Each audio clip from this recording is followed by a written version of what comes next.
we would go north. We would drive north. When I was a kid, I was in Iran. We lived in this Abadan, the refinery town. They refined the oil there to have the people take it, the boats, the ships take it, the Persian Gulf. My dad worked as on the repair crew, the maintenance crew. He could fix any machine.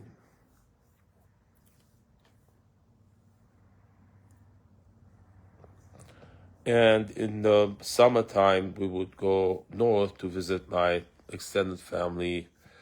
We would stay at my grandma's.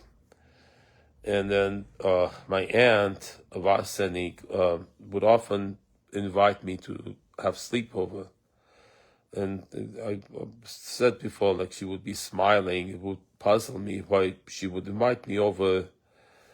But then the entire night she would be yelling the way my mom does. So that entire family has constant yelling going on. And then so they find an excuse to yell about something. And then the Albert's mom would yell, why do we bring people's kids into our home? Like the entire night she was going on and on. In the morning, every morning, her ritual there at the swimming pool, she would jump in that swimming pool wearing that flimsy, transparent nightgown. And when she came out, it was wet. Her son was always waiting there to see because it was arousing. And then the stuff that I've heard, like my mom would say when Vasenik would change her two sons, their diapers, clean them, and then she would kiss their buttholes after she's done. So these are secrets, Albert. You're coming after me, these methods, because you don't like it that I'm revealing dark family secrets.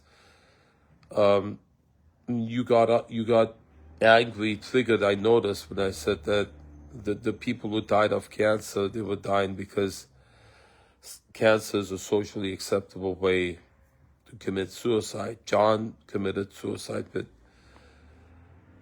the brain cancer was no secret that he felt all his life that he was in prison, married to Arpenik. There was no escaping other than dying of cancer the way he did. All of the men in that extended family who were the husbands of the sisters, the four sisters, Vasenik, Arpenik, Galupse, and my mom, they're all alive. Their husbands, all of them died. My dad died, he got Alzheimer's and dementia. Vasenik's husband died in a horrible freeway accident. We understanding was they were going to Las Vegas because he had gambling addiction.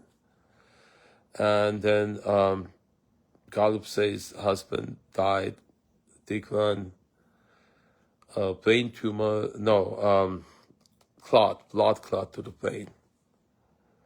And then was Arpenik, I think that covers it. John, George,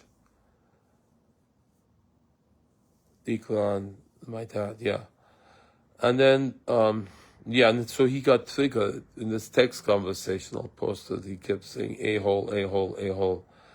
When I said that, because that is the truth, he doesn't want revealed, the obnoxious pain. My sister died of breast cancer. She couldn't take it. My brother died of cancer when he was 12. And then it all has to do with ancestral trauma, the genocide, Armenian genocide. A client I worked with, Jewish, it was the Holocaust. And I asked the psychology tutor, they're being like Nazis. They are. They were victims of Nazis, they became like Nazis. In my family, they were victims of Turks, became like Turks. African Americans, the slaves, sometimes become. It leaves a footprint. These atrocities that have happened to the Japanese, the wars, they leave a footprint on us, and it gets passed down generation after generation. The cruelty parents inflict on their kids because of the cruelty they were subjected to. Hurt people, and it just goes on and on. Except I'm lucky in my condition, my way of dealing with my pain is to report it publicly, accurately, and honestly in order to set all of us free through the truth that is so obnoxious that we all know and keep hidden. Societal repression.